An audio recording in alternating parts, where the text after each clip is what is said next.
सब देखने और सुनने वालों की खिदमत में मोहब्बत भरा सलाम। यूरोप में बड़ी तादाद में लोग आना चाहते हैं। आपने एक तस्वीर देखी होगी जो बोर्ड ऊपर लगा हुआ, उसके ऊपर ये एक पाकिस्तानी है। इसके साथ क्या हुआ आज के प्रोग्राम में आपको मैं ये बताऊंगा। ज़्यादा लोग जो है वो देखते हैं कि स्पेन, जर्मनी या दूसरे ममालिक में किसी तरह इंटर हो जाए और बड़ी तादाद जो है वो स्पेन का रुख करती है, इटली का रुख करती है। ये जो बंदे की तस्वीर आप देख रहे हैं, ये पाकिस्तानी है। अब स्पेन में जो मैड्रिड एयरपोर्ट है, वहाँ से इसे गिरफ्तार किया गया। और गिरफ्तार क्यों किया, ये बड़ा एक अहम सवाल है। हुआ ये कि ये साहब प्लेन से उतरे और जैसे ही ये एयरपोर्ट के अंदर दाखिल हुए, तो वहाँ पे अब स्पेन में सिविल पुलिस भी फिर रही होती है और वर्दी में भी है। और इसको जनाब 3 लोगों ने रोका। उनमें एक लड़की थी पुलिस वाली और 2 बंदे थे। हुआ ये कि पहले उन्होंने एक को रोका, उसका तल्लक अल्बानिया से था। दूसरे को रोका, उसका तल्लक तुर्की से था। तीसरा ये पाकिस्तानी था जो उनकी खिड़की में आया। अब तीनों बंदों को उन्होंने कहा जी आप तो आ जाइए साइड पे। होता ये है कि ये जो तीसरा पाकिस्तानी पकड़ा गया, जब वो 2 लोगों की इंक्वायरी कर रहे थे, उनसे बातचीत कर रहे थे, तो लोग समझते हैं कि ये पुलिस वाले जो है इस वक़्त बिज़ी हैं और कोशिश करते हैं कि जो बंदा कोई गलत होता है, गैर कानूनी काम कर रहा होता है, गैर कानूनी पेपर उसके पास होते हैं, वो बड़ा खुश होता है कि इनका ध्यान लगा उधर, तो मैं यहाँ से जितनी जल्दी हो निकल जाऊँ। इसने जैसे ही ये देखा कि ये मसरूफ़ हैं दोनों पुलिस वाले, ये तेज़ी के साथ वहाँ से गुज़रने लगा, तो उन्होंने इसे भी साइड पे लगा लिया। अच्छा, अब तीनों की कहानी मुख्तलिफ है, मैं थोड़ी-सी सुना देता हूँ ताकि आपको पता चले। जो तुर्की का था, उसके पास फ्रेंच पासपोर्ट, और उससे जब उसने फ्रेंच में बात की, उसको फ्रेंच नहीं आ रही थी। और पासपोर्ट कहाँ से आया फ्रेंच उसके पास? तो उन्होंने कहा आपकी तो होगी जनाब इंक्वायरी कि ये कहाँ से आया।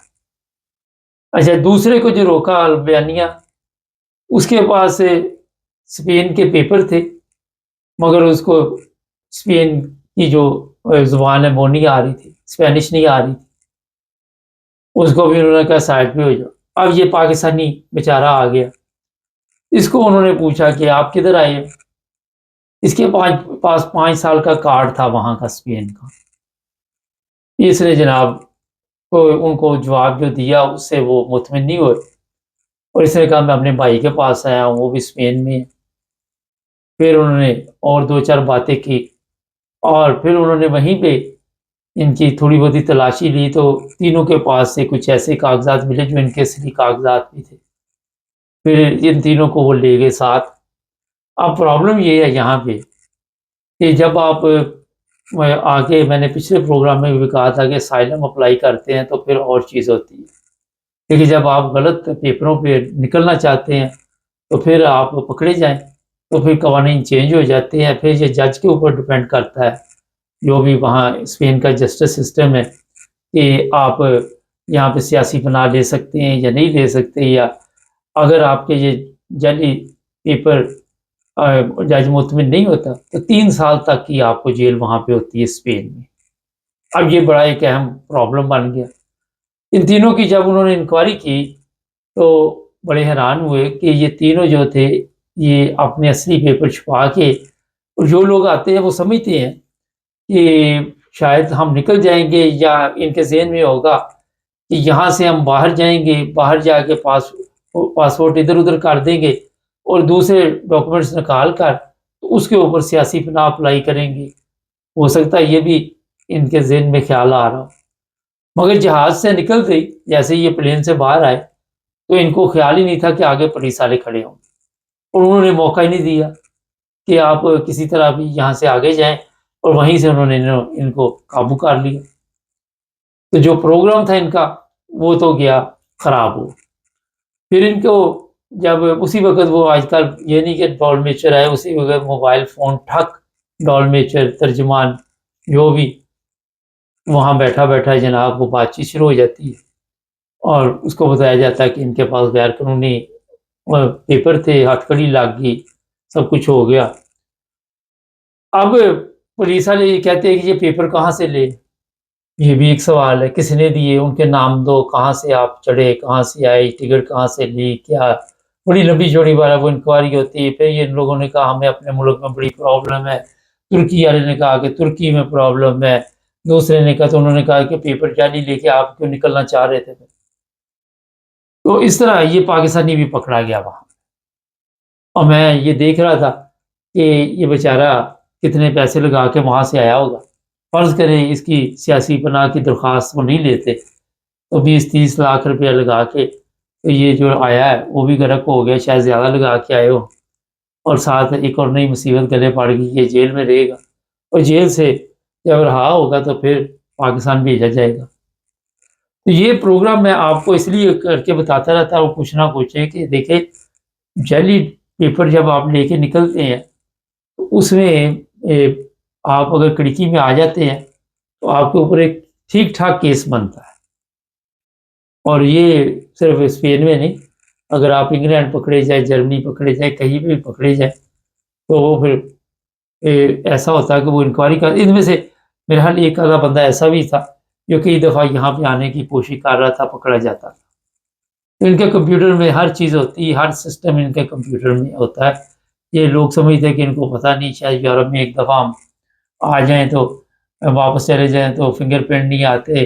अजीबो-गरीब एक-दूसरे को कहानियाँ सुनाते हैं कि फलाँ मुल्क चले जाओ तो नहीं आते, फलाँ मुल्क चले जाओ, लेकिन हर जगह पे आते हैं। यूरोप के एक मुल्क में अगर आपके फिंगरप्रिंट हो गए, तस्वीरें होगी, उसी वक़्त वो हर बॉर्डर पे, एयरपोर्ट पे, हर जगह पे पहुँच जाते हैं। ख़ैर, इसके साथ बाद में क्या हुआ अभी तक इसकी इत्तला तो नहीं हमारे पास।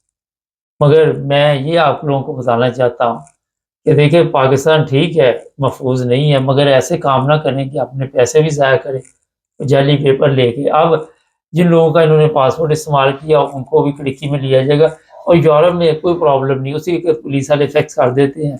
अगर फ्रांस से पासपोर्ट लिया गया, तो वहीं से वो पुलिस वहाँ की पकड़ लेती जा और वो फिर वहाँ की इंक्वायरी शुरू हो जाती। और अगर उसने ये रिपोर्ट दर्ज की हुई कि चोरी किया हुआ क्योंकि ये भी एक गेम होती है, फिर भी वो देखती है कि चोरी कैसे हुआ, क्या हुआ, किस तरह हुआ। क्योंकि जो भी बंदा होता है उसको ये होता है कि जैसे ही आप निकलोगे कोई इस तरह की गेम चलाते हैं, तो उसे कह दिया पकड़े जाओगे तो मैं इतने बजे तक नहीं पकड़ेंगे या ये वो तो मैं चोरी की रिपोर्ट दर्ज कराऊँगा। पासवर्ड चोरी-चोरी तो नहीं होते इतनी आसानी से, कभी गिर जाए किसी का तो कोई बड़ी बात नहीं है। लोग ज़्यादा एहतियात से ही रखते हैं।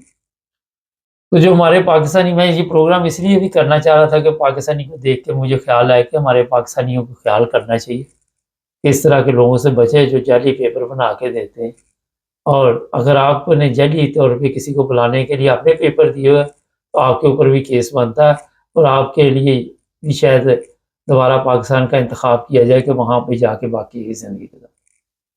नाज़रीन, यूरोप में आना हर बंदे का ख्वाब है, यहाँ के पेपर लेना, यहाँ की ज़िंदगी गुज़ारना, मगर किसी का पूरा होता है, किसी का नहीं होता, किसी का बेचारे का कई दफ़ा नहीं पूरा होता। हमारा मकसद होता है कि आपको प्रोग्रामों से ये बताते रहे कि क्या हालात चल रहे हैं और किस तरह यहाँ की इमिग्रेशन सख्ती कर रही है। यहाँ यूरोप में वैसे भी ये सियासी पनाहों से बड़े तंग आए हुए हैं। और फिर ये मैं बता दूँ कि जेल में अगर लोग रहते हैं तो पाकिस्तान से तो हज़ार दर्जे जेल अच्छी है, अगर आप पाकिस्तान पकड़े जाएँ तो वहाँ तो चलो पैसे दे के घर चले जाते हैं, यहाँ पे पैसे भी नहीं है ये लोग लेते हैं, यहाँ पे रिश्वत का सिस्टम नहीं है। तो यहाँ पे आपको फिर सज़ा भुगतनी पड़ती है।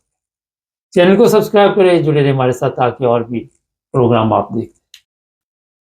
आज आपके साथ एक बहुत ही ज़रूरी बात करनी है, वो ये है कि नाइन ब्रदर्स टीवी इंटरनेशनल जो हमारा यूट्यूब चैनल है, अगर आपने अभी तक सब्सक्राइब नहीं किया तो उसे सब्सक्राइब कर लें। 1 लाख के करीब जो सब्सक्राइबर है वो होने वाले हैं और इसमें आपके तावन की ज़रूरत है।